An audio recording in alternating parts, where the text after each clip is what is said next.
যে মানুষটা দশের জন্যে, দেশের জন্যে, জাতির জন্যে রাতের পর রাত, দিনের পর দিন খেয়ে না খেয়ে চোখের পানি ফেলে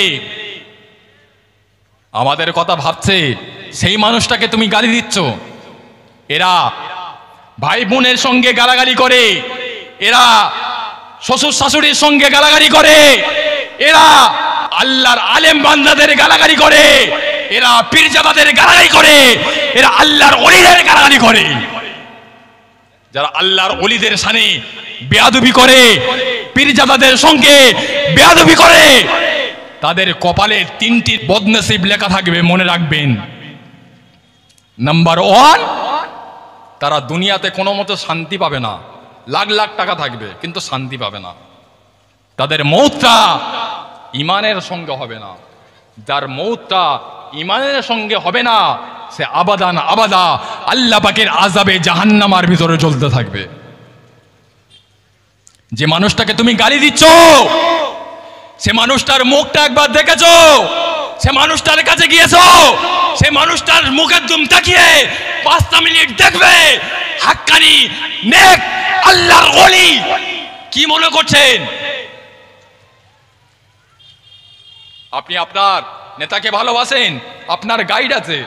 আমি আমার নেতাকে ভালোবাসি, সেটা আমার অধিকার আছে। আমার নেককার আল্লাহওয়ালা ভাইরা, আমার মা বোনেরা, হাতে ধরে নয় পায়ে ধরে অনুরোধ করি, আল্লাহকে ভালোবাসেন, রসুলকে ভালোবাসেন, আলেমদের ভালোবাসেন, পীরজাদাদের ভালোবাসেন, আল্লাহর ওলিদেরকে ভালোবাসেন। আল্লাহর ওলিরা তারা সাতবক আসমানের উপরে, সাতবক জমিনের নিচে সবকিছু তন্ন তন্ন করে দেখতে পায়। জোরে বলুন। এতগুলো মানুষ জোরে বলবেন না? নারে তাকবীর, নারে তাকবীর। আর এরা বলে আল্লাহর অলি টলির দরবারে যাওয়া যাবে না, পীরের কাছে যাওয়া যাবে না। মরা মানুষের কাছে একটা ভিখারি সে থালা নিয়ে যায় না।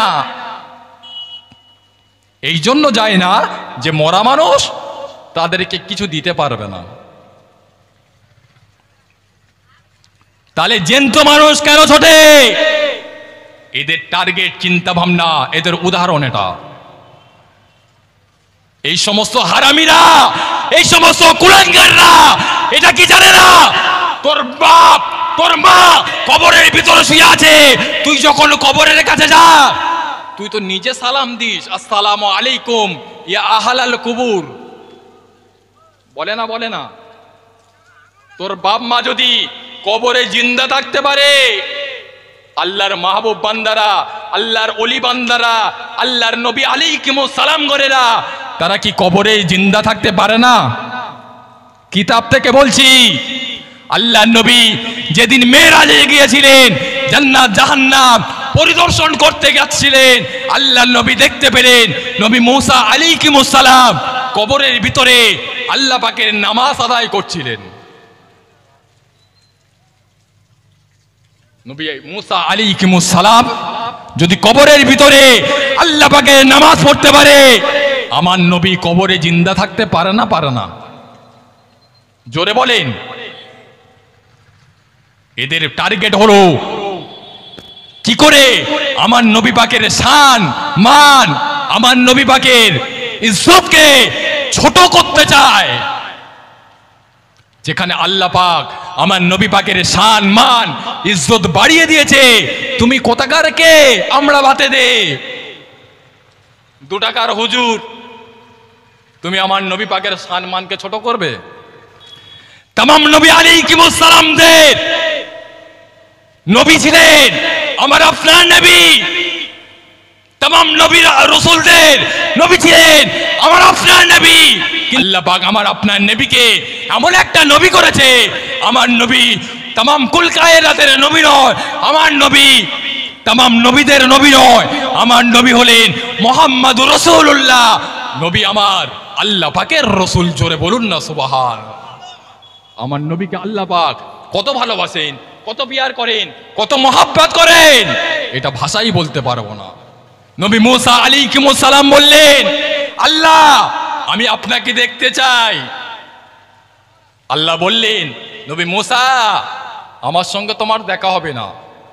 নবী মুসা আলাইহিস সালাম আল্লাহ পাকের বড় আদরের নবী, অত্যন্ত জেদ করলেন, আল্লাহ আমি আপনাকে দেখতে চাই।